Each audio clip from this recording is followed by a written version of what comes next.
This is a video assignment by Miss Miller's English class to talk over motifs. I have chosen dark versus light to talk to you about. What we're going to be talking about is a motif. A motif is a recurring element that helps to explain the central idea of a literature work. Also, a motif can be seen as an image, sound, action, or other figures that contributes towards the development of a theme.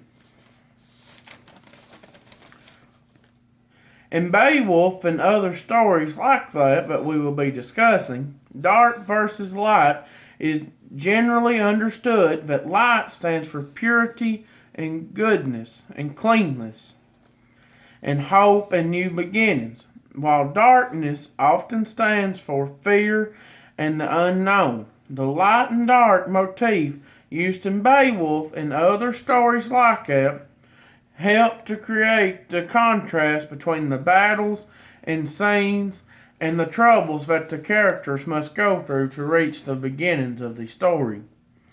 All the stories we have read have had evil and fear in them. They also have had the goodness and purity of light. That, to me, is how dark versus light go together with these stories that we're about to discuss here in a second. In the Canterbury Tales, the stories from that we're going to be talking about is the Wife of Bath's Tale and the Pardoner's Tale. In the Wife of Bath's Tale, the dark is there was a knight from King Arthur's court that went out one day on a trip. He met this beautiful lady, and on the way, the knights were supposed to be light, pure, and do nothing wrong. He raped her. Well, they figured out he raped her, and of course that was a disgrace. So they took him in front of a queen, and her idea was chop his head off. Well, right before they go to chop his head off, they think, hold it. And when they do that, they say, if you can go in 1 year and 1 day and find out the true meaning of what a woman wants in her man, we will spare you your life. But if you cannot, we will cut your head off. So he goes on a year's quest of hunting for a woman, and every woman he finds gives him a different answer till he's right there at the end of his time, and he finds a woman. And anyway, she tells him, they want a man that'll make them feel strong, happy, and safe. So he goes back and he reports his findings to the queen. They grant him with his life. He gets to keep it. In the Pardoner's Tale, what that is there's a man that goes around and he claims to be something holy. He's selling pardons. And the dark part in that is that he's taking bones. He says Jesus used this bone of this lamb in a sacrificing, saving 5 people's lives. And he's selling that for money. And what he's doing is running a big scheme. The light in that is that eventually he is discovered, and there's no more selling of the pardon, so they figure out that is not true.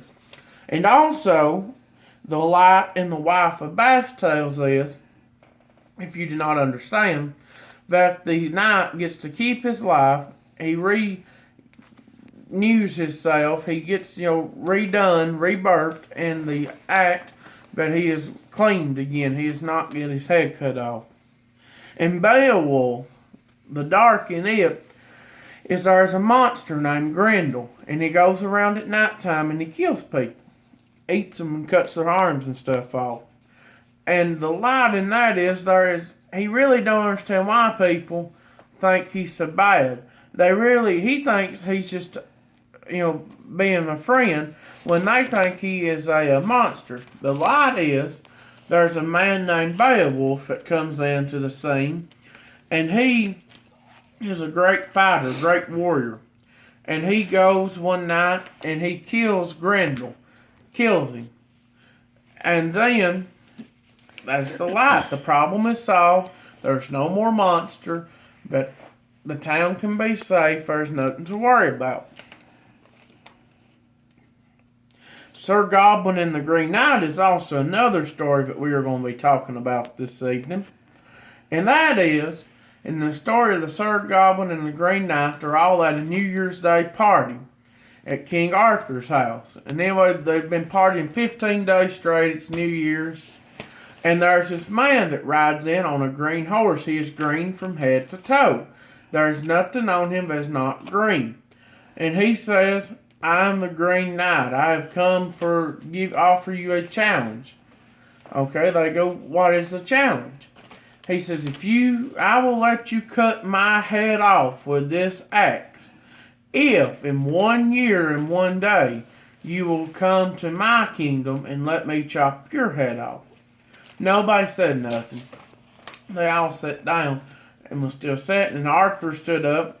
After a few minutes, he said, I will take the challenge. I will do it.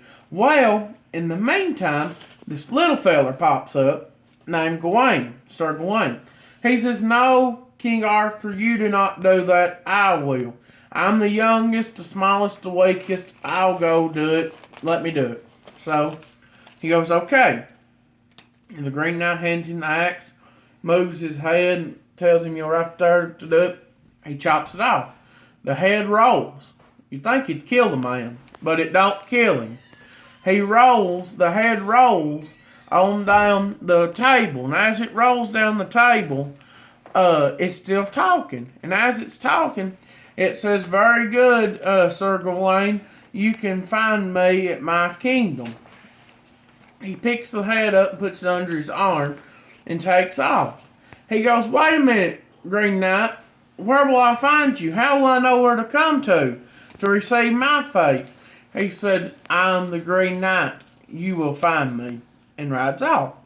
Well, Sir Gawain is honoring his promise. He rides over his year journey, and he hits another dark period because he cannot find where the Green Knight lives. And he says, he prays and crosses himself 3 times, and all of a sudden a magical kingdom appears, and it's the Green Knights. And he goes, and there the Green Knight says, he's in the skies. You don't really know he's the Green Knight, but it's another man. He says, stay here, my young man, and I'm going to go hunting for 3 days. And you shall go hunting for 3 days. And what we will do is what I catch, I will give to you. What you catch, you will give to me. He leaves. Well, the man that's pretending not to be the Green Knight brings back a fox. Well, the only thing Sir Gawain got was a kiss from his wife. And he didn't want her, but she wanted him. So, then the second day on their trip, he got a rabbit. Well, Sir Gawain, all he got was a kiss. So when the king come back again, he got a kiss from Sir Gawain. That's all he got. Well, then, he went again the next day, and all he got was he got a bird. Well, all Sir Gawain got was a kiss. So when the knight come back again, the king, he gave him a kiss. Well, when it come for him to actually get his head chopped off at the end of the story here, what he done was he goes, okay, I will accept my fate. I will get my head cut off. And he moves his hair, stands still, and anyway, the man takes the axe and he goes to chop his head off, and he flinches. He moves out of the way. He says, okay, I won't do that no more. He said, I'll stand here and take my fate. Well, he goes to do it again. And when he goes to do it again, he stops. Well, he says, if you're going to do it, just, do it. Cut my head off. Let's do this.